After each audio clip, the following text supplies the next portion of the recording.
What's up, Bama Insider Nation? Trinity here to break down Alabama's Week 2 matchup with the Mercer Bears, game that they won 48-14 this past Saturday. Before we get into this video, guys, please hit that thumbs up for me. Give us a super thanks as a special tip for the Bama Insider staff. Check out the rest of our YouTube page and go to BamaInsider.com for the latest in Alabama Crimson Tide football news.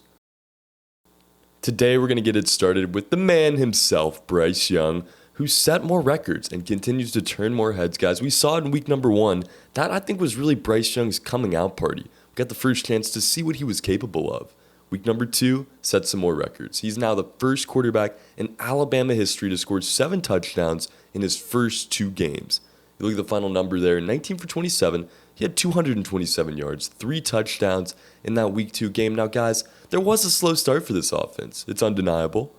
Alabama maybe wasn't prepared for some of the defensive threat that Mercer brought in this game, but, people wanted to point fingers maybe at Bryce Young or some of these receivers. I think the offensive line is where Bryce Young was let down yesterday, which led to those early game struggles, but I want your guys' opinion. What was it yesterday? Was it the offensive line? Was it receivers not getting open? What was the reasoning behind that slow start for Alabama's offense? Like I said, in my opinion, I don't think it was Bryce Young. I like what we saw from Bryce Young again yesterday. Passer rating of 177. But regardless of all of that, I want to focus on Bryce Young's decision making. How many times yesterday, how many times in game 1 have you seen him made a bad decision? When he gets rushed, when he has to scramble, when he is pressured in the pocket, he doesn't panic. He makes the decision. I think that's important because it shows his knowledge of the playbook and how much of a veteran he already feels like. Yesterday was not just Bryce Young's day at quarterback, though, and we knew that we would get to see some other guys. Jalen Milroe, we thought we might get the chance to see make his first college pass. Paul Tyson, we thought we might get the chance to see get in there and really show off what he is capable of. We saw both of those, but Alabama fans still maybe don't know how to feel about either one of them or who would be the clear-cut second if they were in charge. Who do you guys think? Sound off in the comments. Jalen Milroe, Paul Tyson. What do you guys think of their performances, and how are they going to contribute to this team the rest of the season? I like what Alabama has in both of those quarterbacks, and I think they both have high ceilings and can contribute a lot on this team, whether that's through practice or in-game like we saw yesterday. The final numbers on those two quarterbacks, Paul Tyson finishes the day at 1 for 3, 39 yards in the air, passer rating of 142.5. Jalen Milroe, 0 for 1 on the day, no passer rating received.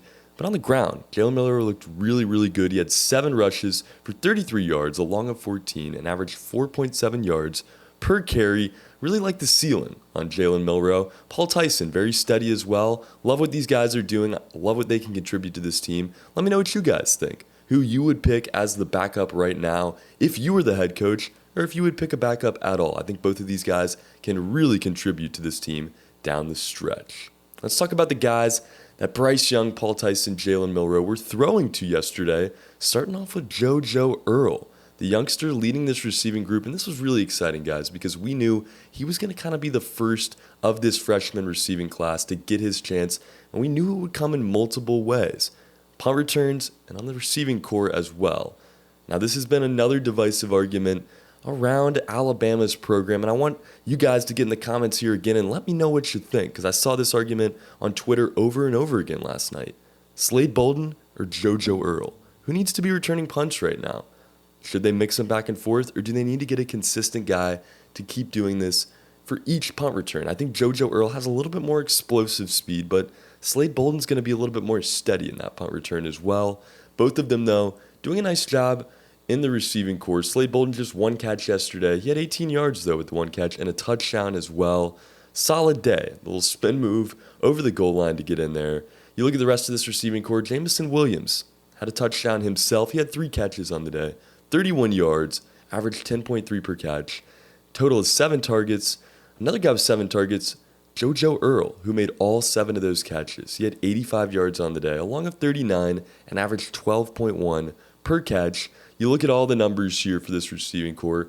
John Mechie's second on the list. He had 70 yards on 5 catches, along with 41, and was averaging 14 yards per catch. Alabama isn't going to work it quite as much downfield this season, but it's good to see these guys getting catches, getting some space, really doing some damage after they receive the football as well. On to the next group, probably the group that's been the most argued about coming into this season, and now that we're here through 2 games, still probably the group with the most controversy surrounding it. Brian Robinson Jr. still back number one. We saw Trey Sanders get his touches yesterday. Jace McClellan, the trifecta. He had a special teams touchdown. He caught a touchdown and ran for one as well. He ended the day with 4 rushes. He had 13 yards. 5 was his long. He averaged 3.3 per carry. 1 touchdown, like I said, on the ground there as well. Trey Sanders had 7 rushes yesterday, 30 yards on the ground, was averaging 4.3. Brian Robinson ended the day with 10 carries, 70 yards. He averaged 7 per carry and a long of 14 with 1 touchdown to his name as well. This running back room still doesn't really have an identity in my opinion. I don't think there's one guy that you're turning to at this point in this season. Love the depth we have here, but I think there's a chance that we could see maybe Jace McClellan or Trey Sanders overtake this role by the end of the season. What do you guys think? Who needs to be running back one on this team that looks to contend for a championship? Who's going to be that guy? Is it Brian Robinson? Can they turn to Trey Sanders? Is he healthy enough to play a full season, start a full season? Or maybe Jace McClellan, who's really flexed the muscle in these last few days. Rodell Williams getting some action as well. He had 4 rushes for 11 yards in that game. The offense as a whole looked pretty good, guys. They had a slow start, I know it, but they had 424 total yards on the day, 266 yards on the air. They ended up getting 24 first downs, converting on 5 third downs out of 13 overall. Like I said, guys, a solid day against a Mercer team that you were supposed to handle pretty well. There's some things you need to adjust and tune up, if nothing else. Like Nick Saban said in his post-game press conference, the little mistakes, the penalties, stuff like that. Alabama was penalized 9 times in this game. That accounted for 95 yards. That's almost a whole football field of penalties. As a whole, things were sloppy at times, yes, but I don't think it was a bad day. Just tighten up those penalties and do the little things right. On the defensive side of the ball, though, it was a more complete game. So many different names getting involved. And I know I've asked a lot of you guys today, but you're going to have to get back in those comments. I want them hot, guys.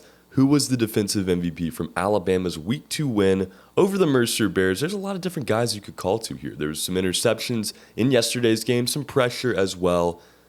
Some times where guys got burnt maybe and the defense looked a little bit exposed. But overall, this defense has so much depth and they showed that off again yesterday. My personal MVP is going to be Henry To'oTo'o. He had some controversy coming into this game, the elbow injury from last week. He bounced back from that, looked amazing in this game, was calling plays out well, dealing with a full Bryant-Denny Stadium. That can be hard in his first start at home. He did a great job with that, making tackles as well. Henry To'oTo'o, going to be my defensive MVP. As we take a look at his stats on the day, he had 6 total tackles, 2 solo tackles in this game.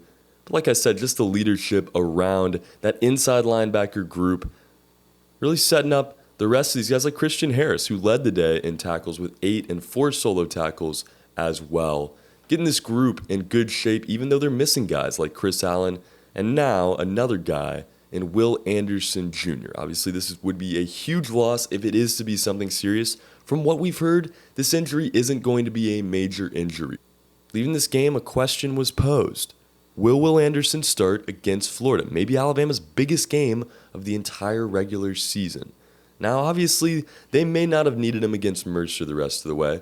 This defense looked good. The outside linebacker group does have a lot of depth. We've talked about this a lot. There's guys like Chris Braswell, Drew Sanders, whoever. I mean, losing Chris Allen is major, but losing him and Will Anderson both could truly be devastating to this group. You got to hope that depth is able to fill in for at least this one game at Florida. And hey, you never know. Maybe Anderson gets that foot rehabilitated quickly this week and he's able to get those practice reps he needs to play against Florida, because I don't think that Will Anderson will be unhealthy on Saturday against Florida. I just don't know if he's going to be able to get the practice reps necessary this week to compete in that game.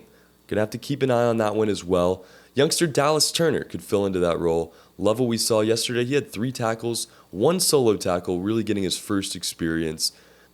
With this defense, look to the defensive backs. This was a group that had some highs and lows yesterday. One player I have to focus on, Kool-Aid McKinstry, getting his first career interception. Love to see it. He had a pass breakup as well. 6 tackles, 1 solo tackle. He was burned for the second touchdown in this game. But overall, Kool-Aid McKinstry showing off his raw abilities. Really like what Alabama has in this player. Just such a high ceiling. The kid is extremely athletic, sees the football very well, and is continuing to just learn. You can tell he's taking advice well. He doesn't have an ego. He's never let that get in the way here. Yesterday, a prime example, getting his first pick, giving all his teammates a high five, telling guys thank you for setting him up, like Drew Sanders getting him the pass tip there. Overall, this defense is working together as a unit. We saw Marcus Banks with the interception yesterday. Jalen Moody having a big day, making some noise in that linebacker group. DeMarco Hellams making his return, looking really, really energetic, guys. I loved what he brought yesterday. 3 solo tackles. Just this defense as a whole. There's really not anybody you turn to that you think puts you at a disadvantage. And we're seeing guys get hurt, but this depth truly come into play here. I think the true test of this defense will be this upcoming week against the Florida Gators. But we're just going to have to wait and see on that. Overall, Alabama looking good in this Week 2 performance. Their home opener in front of a full crowd at Bryant-Denny Stadium. Not sure where you guys were watching it, whether you were on campus, whether you're watching it on TV. I want to hear about your game day experience. What was your favorite part of this game day? If you were in Tuscaloosa, I'm assuming it was going and actually getting to see the team play. It's been a little bit, especially for Bryant-Denny to have a full stadium. Beautiful atmosphere for college football, the tailgating. A great scene over there on the quad as well. Whether you guys were watching at home, what was your favorite part of this game? What made you guys the most excited about Alabama's 2021 team yesterday? And what are you looking forward to this upcoming week against the Florida Gators? Until next time, guys, hit us with that super thanks as a tip for the Bama Insider staff. Hit the like button. That would mean a lot. Subscribe to the channel and go to BamaInsider.com where you can always find the latest in Alabama football recruiting news and team news as well. The Crimson Tide dominate the Mercer Bears. They win this game 48-14 to go to 2-0 on this young season. And until next time, guys, my name is Trey Yanity, recapping Alabama's home opener with you here on September the 12th, 2021. Thanks for joining me from beautiful Tuscaloosa, Alabama. This has been a recap of game number 2 between Alabama and Mercer. Your final score 48-14.